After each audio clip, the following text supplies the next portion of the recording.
Сайн байцгаана уу? Улсын их хурл орон нутгийн сонгуулийн сурталчилгааны ажил төгсгөлийн шатанд орж байна.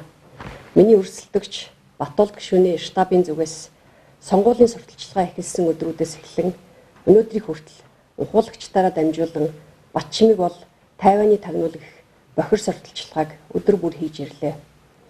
Одоо бүр энэ гүтгэлгээ үнэн мэт харуулахыг хичээсэн.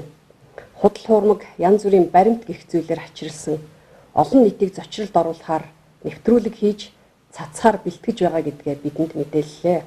Тийм учраас намайг гүтгэнд оромжлох, олон нийтийг төөрөгдүүлж сонгох эрхэнд нь увайгүй халдах гэсэн ийм үйлдэлүүдийг зүгээр хараад суух боломжгүй гэж үзэж энэ мэдээллийг хийж байна. Тайван бол саяхан болтол Монголын тусгаар тогтнолыг үгүйсгдэг. Монгол бол хятадын нэг гэсэн бодлого барьдаг байсан газар.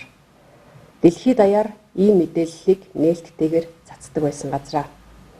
Үүнийг өөрчлөх ёстой гэдгээ би бүр 1999 онд стратеги судал сэтгүүл хэвлүүлсэн өгүүлэлтэд тодорхой бичиж байсан.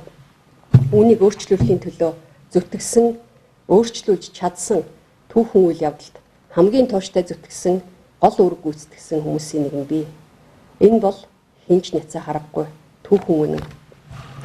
Та бүхэнд 2002 оноос өмнө хэрэгжилж байсан Тайваны газрын зургийг би харуулж байна. Энэ газрын зурагт Монгол улс маань байхгүй байгаа. Хятадын газрын зурагт багтсан байгаа. Тэгвэл бидний хүчин чармайлтын үрээр өөрчлүүлж чадсан 2002 оноос хойш хэрэгжилж байгаа Тайваны газрын зураг өнөөдөр энд харагдаж байна. Энд Монгол орн маань, Монгол улс маань газрын зураг дээр байх ёстой байрандаа бүрэн бүтнээрээ зурагддаг болсон байгаа. Энд би мөн 2002 оноос өмнө Монголын иргэд Тайван зорчиход хэрэгэлдэг байсан баримт бичгийг харуулж байна. Энэ бол их газрын хятадын иргэд Тайван зорчиход нэвтрэх эрхийн бичиг гэсэн нэртэй ийм баримт бичиг.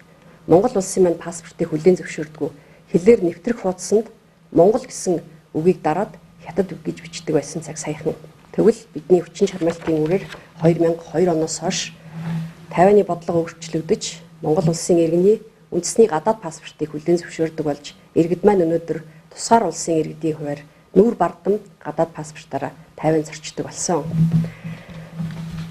Энэ бүх зүйлийг хамгийн сайн мэдэх энэ дунд Батчимэг гэдэг хүн ямар үүрэгтэй оролцож улс орныхоо төлөө юу хийсэн бэ гэдгийг хамгийн сайн мэдэх хүн энэ үйл явдал эд дундаа өрнөж байх үед гадаад хэргийн дэд сайд байсан. Дараа нь ерөнхий сайдаар ажиллаж байсан Батуулд гишүүн. Гэтэл өнөөдөр сонгуульд ялах гэж улаарч намайг гүтгэнд оромжлох, олон нийтийг санаатай төрөгдүүлэх үйл ажиллагааг өөгшүүлж зохион байгуулж байгааг би хэтэрхий хүн чанаргүй түмний итгэлийг хүлээж төрийн өндөр алба барьж байсан хүнээс гарахааргүй ёс зүйгүй үйлдэл гэж үзэж байна. Миний зөвлөхөөр ажиллаж байсан Пагнжав төрийн нууцтай холбоотой хэрэг хийгээгүй гэдгийг тагнуулын байгууллагаас шалгаж тогтоосон. Хуваараа орчуулга хийсэн нь буруутай үйлдэл мөн эсхийг хуулийн байгууллага эцэслэн тогтоогоогүй байна. Дэм буруутай эсэх нь эцэслэн тогтоогдоогүй байгаа хоёр балчир хүүхэдтэй эмэгтэй хүний амьдралаар улс төр хийж зовлон дээр нь зовлон нэмэхгүй байхыг би их хүний хуваар өрсөлдөгчийнхөө багийнхнаас хүсэж байна. Сонгуул хэдхэн өдрийн дараа дуусна. Амьдрал цааш үргэлжлэнэ. Улс үндэснийхээ эв нэгдэл сайн сайхны төлөө, төр түмний үйлсийн төлөө холыг бодож хоёр нүргүй, хоёргүй сэтгэлээр зүтгэх нь бидний үүргээ.